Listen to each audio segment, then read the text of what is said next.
Good morning, everybody. Dana here. Wanted to spend a little bit of time chatting with you about some of the basic nutrition information that I want you guys to start paying attention to.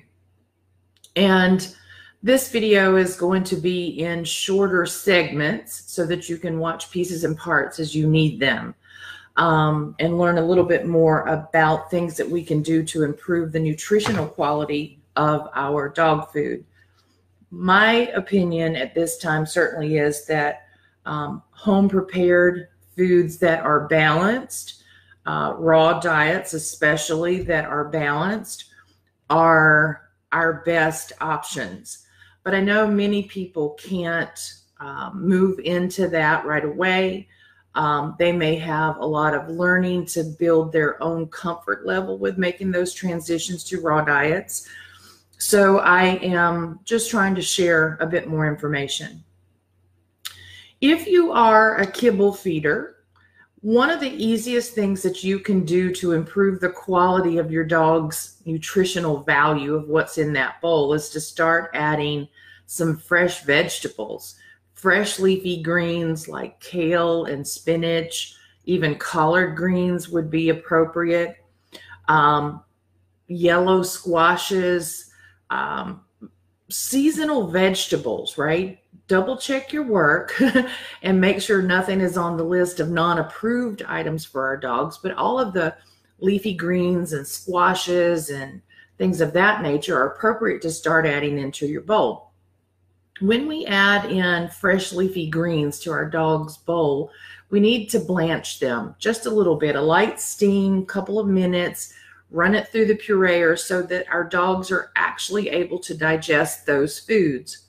Kibble-fed dogs no longer make digestive enzymes that allow them to extract out all of the nutrient from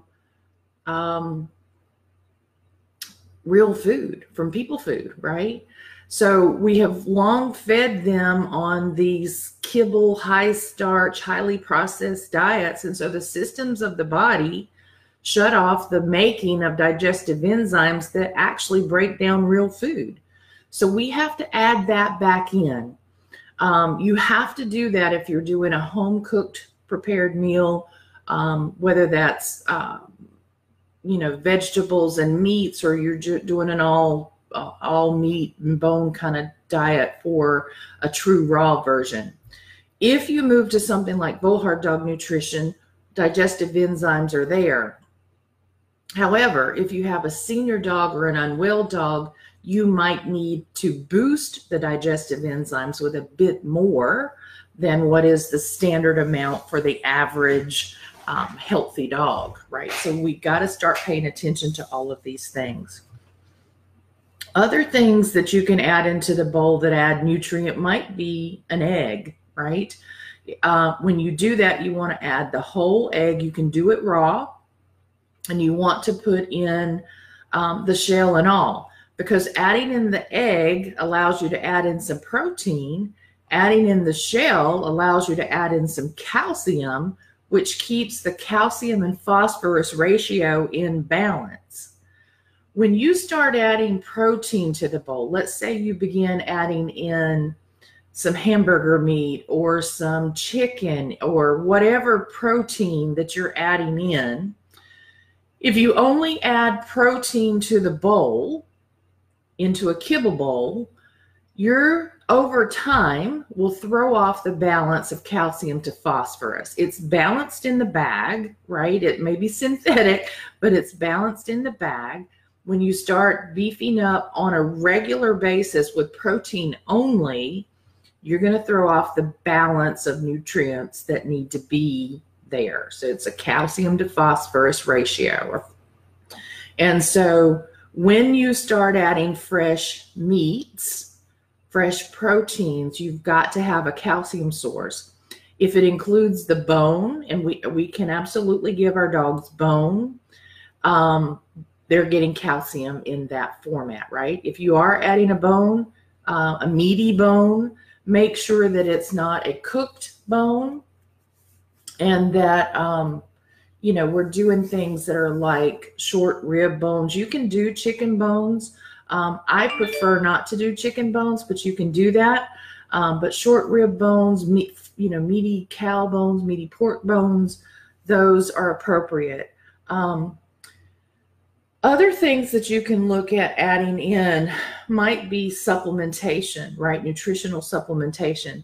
When our kibble-fed dogs are eating kibble only, they are more often than not getting added in synthetic vitamins and minerals. Because what happens in the cooking process is that those vitamins and minerals are significantly reduced or damaged, and they're no longer nutrient rich in the kibble food when it's finished its process. So many manufacturers add back in synthetic vitamins and minerals. What does that mean? That means that it's better than having no vitamins and minerals, but that most of it's probably going out the back end of your animal without being absorbed into the body. So there are things that we can do with essential oils that help cleanse the body. There are dietary things that we can do to help cleanse the body and make it more ready to receive nutrients, right?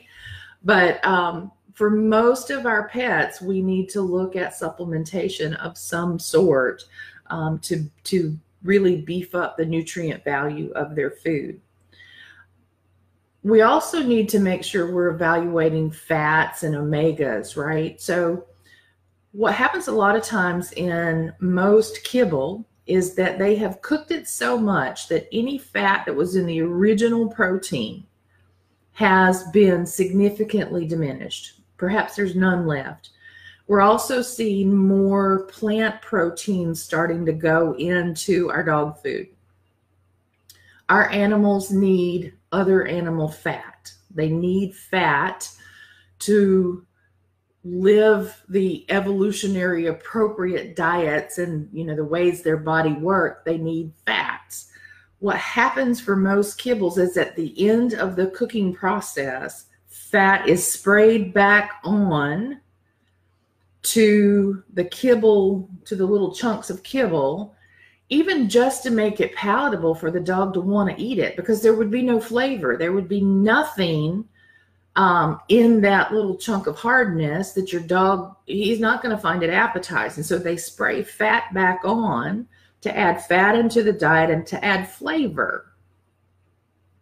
Sometimes that fat is coming from other sources than animal fat.